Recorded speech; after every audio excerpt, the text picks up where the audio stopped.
this is what not to do when buying a car. I hope you can all learn from my mistakes and take something from this video that will help in your next car purchase.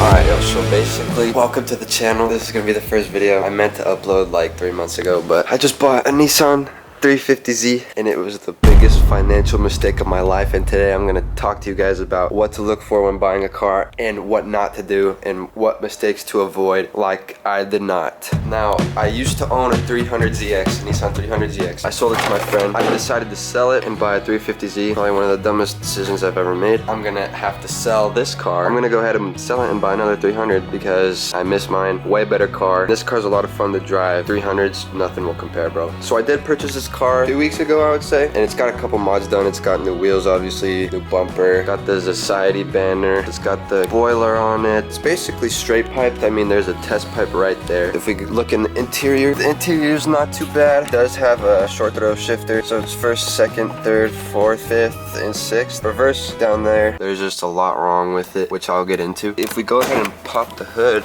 right here. But yeah, this is the engine bay. From first glance, I mean, it looks like a good car, you know, but there's more to it than meets the eye. I hate to say it. So you guys might be wondering, like, why am I making this video on this car and giving you guys advice on what not to do when buying a car? And you see, when I bought the car, I thought it was fine, okay? It drove good. Nothing seemed wrong except for the really bad oil smells. That seemed like all that was wrong. But there was a lot more wrong to it than I had previously thought, and that's what I'm gonna talk about. So basically, the kid told me that all that was wrong with it was that it burnt oil, as a VQ normally does. So I wasn't too worried about that. He said it runs rich. The exhaust smokes, which I'll show you guys in a minute. I thought that was due to it running rich with the combination of the oil burning, so I wasn't too worried about it. But fun fact, fun story, the kid got lucky because I bought it on a rainy day, so I couldn't really tell that the exhaust was smoking or anything like that, and the smell of it was eliminated by the humidity of the air, so he definitely got lucky. It's all my fault. Now, I'm not sure what the truth is, but that's not all that was wrong with it. I don't know if he was lying to me or if he genuinely just didn't know and was clueless about it, but the truth kind of came out. So there's more wrong with it than I had previously thought, and I'm gonna get into it. Trunk is completely gutted. Interior needs work like this. I don't really know what's going on with that. Seats need new seats for sure. Look at these two colors. They are not the same. It's just terrible. It's 3 different colors basically. They said that they weren't sure if it was wrecked. Pretty sure it was wrecked. Pretty sure this was a drift car. Clean title. I mean, they probably just didn't report any damages. If we take another look under the hood, I don't know if you can see, there's oil everywhere. Oil caked over the coil packs and all that, which is no good at all. It's got bad gaskets. It's got bad piston rings. It needs new head gaskets, valve cover gasket, new piston rings. It needs new everything in the engine. It doesn't like to close all the way. They said it needs new suspension. They said it's got brake pulsation. One of the most noticeable issues in the car is when you start it.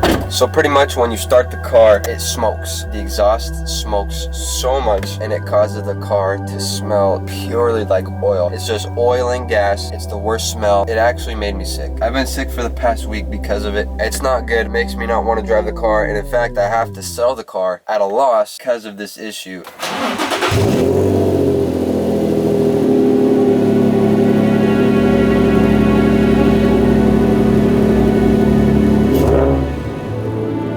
As you guys can tell, it's really bad. Like, I don't know if you guys can see, but there's smoke coming out of the exhaust, filling up my garage, so that's enough. That's enough. Yep, you guys can see there's smoke everywhere. It's hard to breathe. That's the greatest issue with this car. Now I'm gonna get into what you need to look out for and what mistakes to not make like I did. Let's get right into that. A mistake you don't want to make.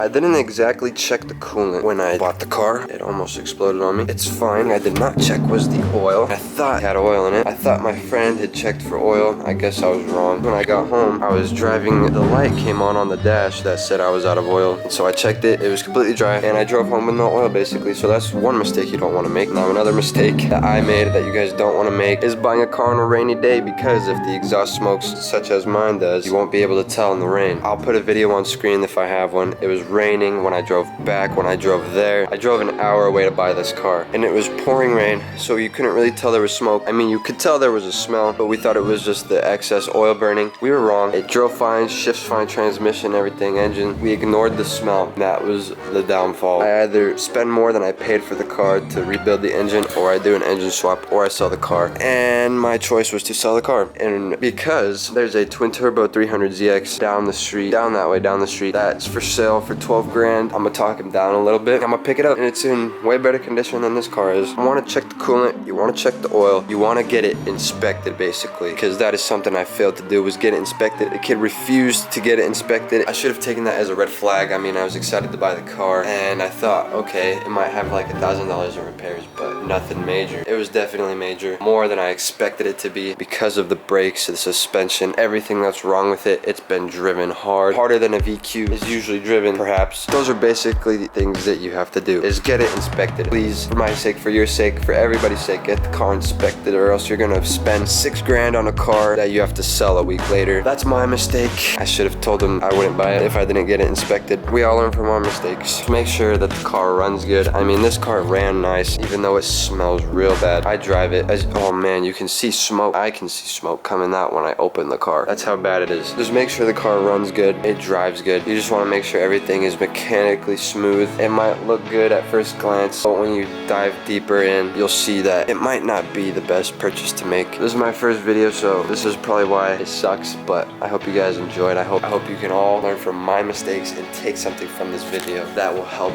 in your next car purchase. And I hope you guys stick along and subscribe to and continue with me on this journey of selling the 350, maybe getting something else with the VQ in it, or getting another 300ZX. I don't know. We'll see. Leave your ideas down in the comments section below. My name's Memphis, and I'll catch you guys in the next video.